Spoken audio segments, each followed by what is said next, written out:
Welcome to the No More Mondays podcast, the show that inspires confident professionals by interviewing people who actually enjoy what they do for work. I'm your host, Angie Callen, and I welcome you to join me each week as I chat with founders, entrepreneurs, and employees who have figured out that special sauce, the magic, the mystery to having no more Mondays. Welcome back to No More Mondays as we introduce you to spring shorts. We've got winter warmers, we've got summer snack packs, and now spring shorts. Sorry, fall, we're kind of leaving you out of this one. I am excited to welcome back our producer, Jane Durkee, to the show once again, as she and I chat and break down all the great recommendations and rapid fire responses we got from our last round of interviews with guests. So Jane, let's dig in. Where do you want to start? Hi, everyone, and I'm excited to be back and talking about a category that is near and dear to my heart, which is movies. Yes, and this was a new addition to Rapid Fire in our last set of interviews. And what I found out is that I need to watch some of the classics a little bit more. But I have read up so I can at least speak half intelligently about some of the suggestions that we got from our guests.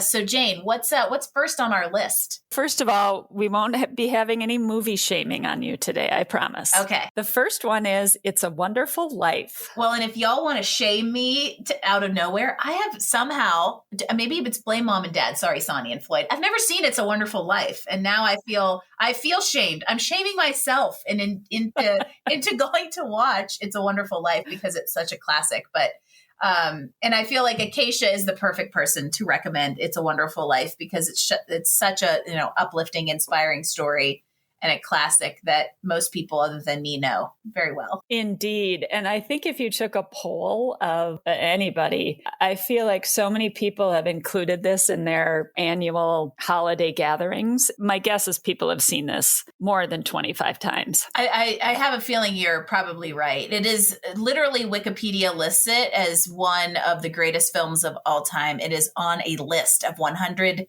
best American films ever made. And I feel compulsed to go look at that list and shame myself further for the other inclusions I have not seen.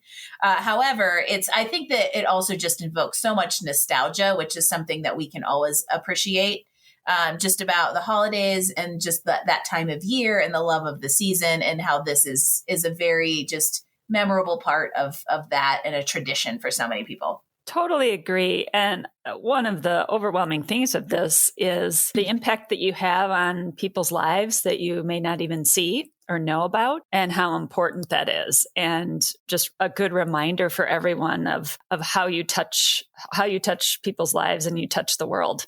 And sometimes, and exactly the not knowing it part. And I feel like that's inspiring, but also sometimes a little scary about, oh my goodness, who's watching me? That cliche or like little meme that you'll see sometimes about like, you never know who's watching, or if you're chatting with somebody, you just never know what they're going through. And I think in a way you never know how you're going to inspire somebody, and you never know what kindness is going to mean to somebody. So maybe we all need a little bit more wonderful life in our lives. Agree. So I'm going to give you some accountability here. I'm going to follow up and make sure you watch it. Okay. So the next time we talk about rapid fire movies, Jane's probably going to ask me, hey, did you watch It's a Wonderful Life? And since there are I'm going to quiz you. Yeah, I'm going to so you can't just like look it up on the internet. Okay. That might have to be another episode of Spring Shorts. Angie gets grilled about It's a Wonderful Life. All right. So this next group, it's sort of a trio: Pretty Woman, Dirty Dancing, and My Fair Lady. So for whatever I have not seen in A Wonderful Life, I have made up in repetitious watching of this collection of movies. I mean, how many times have people in my generation seen Dirty Dancing? I don't know. But to me, the theme in these three are, the good old kind of like, well, Dirty Dancing and Pretty Woman are definitely like 80s, early 90s classics. But the idea of that kind of feminine heroine who is breaking the mold a little bit. She isn't necessarily the traditional heroine, especially of just films of that time, and how we can identify with so many aspects of those characters and really be just inspired by them, even though it's a cinematic portray. But interesting too, taking off on what you just said, is the music and the soundtracks for all three of these movies was such a cultural touch point. Oh, absolutely. I mean, there are certain songs that weren't written for like Dirty Dancing, but when you hear them on the radio, you are like taken back to that scene, in the film. And so they're kind of like cult classics, but in a really, really great and kind of important way, I think. Moving on tagging on to the theme of cult classics, the next group, I think, also fits in that criteria, but in a different genre and different feeling. So we have The Big Short, Easy Rider, Shawshank Redemption, The 300, and Gladiator. Oh my gosh, there's so much to talk about. I mean, Gladiator's the standout. It's one of those movies that if you actually still have cable and you just come across it in your guide, you're going to watch it and you're going to turn it on no matter where it is. And then when you watch it from the beginning, you're like, oh my gosh, I never watched this movie from the beginning, because it's one of those movies I just turn on when it's on. But that and 300 in particular kind of stand out to me. They're those, they both are from a similar kind of like, I'm going to say, time period in the mythology aspect of them, and the idea that there's positivity kind of among tragedy, and maybe a little of the underdog mentality with 300. Although I guess you can't root for, like, are they the underdog if they don't win? I'm not sure. However, the somehow finding inspiration amongst something that isn't necessarily good, and I think Shawshank is one of those as well. Completely. Yeah. That is Morgan Freeman's just amazing. Like, what bad movie has that guy ever been in?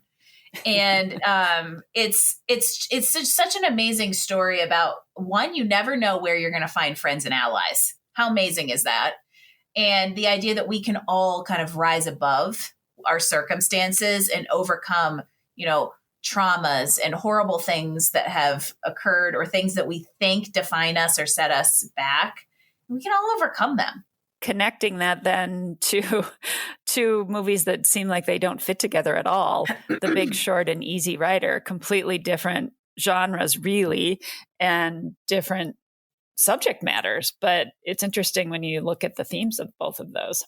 Well, and obviously, we're not going to get into the, 60s drug culture that is Easy Rider. However, one of the little pieces of that I love is that idea of like taking off on an adventure. These two guys hop on bikes and travel around the American Southwest. And it's also a great cast with, Peter Fonda, Dennis Hopper, and Jack Nicholson even has a little appearance there. But it's that idea of like kind of breaking the mold and doing something a little bit different, the experiences that come from that.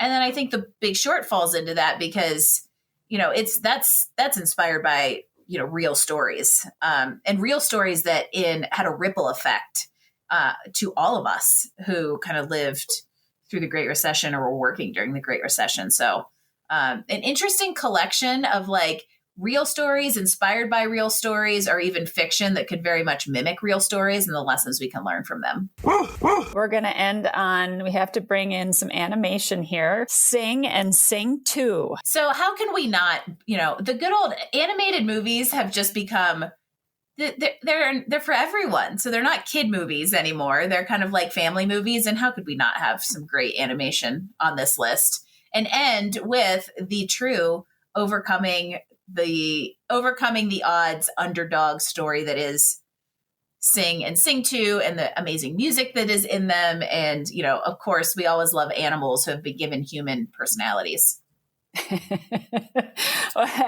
and following your passion. Don't let anybody tell you not to follow your passion. Very, very good message in Sing. And I love that animated movies are reinforcing that for kids these days, because I feel like it's really important to define your own path, know what you want, and go after it. And there's 2 movies to support it.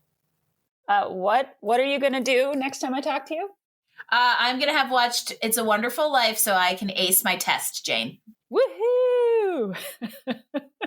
Our guests give us such great recommendation, and it's fun to learn new things and like be pushed to go do something that for 41 years I probably should have done, and that's watch It's a Wonderful Life. So thanks, Acacia, and thanks, Jane, for the accountability. There you have it, a spring short to keep you inspired and motivated as we get outside and start to enjoy the coming warmer weather, perhaps even in a pair of shorts. Thanks for listening to this episode of No More Mondays. We hoped you grabbed some great insights to help you improve your professional satisfaction. Please visit us at Apple iTunes and give us a rating so we can continue to offer you awesome interviews and content each week. No More Mondays. New episodes drop every Wednesday. No More Mondays is brought to you by Career Benders, Inc. in partnership with executive producer Jane Durkee. For more information about career coaching, resume writing, personal branding, recruiting, and entrepreneurship coaching services, visit our website at careerbenders.com. That's Career Benders, B as in boy, S as in Sam.com. This is your host, Angie Callen, signing off. Until next week when we chat with another inspired, confident professional.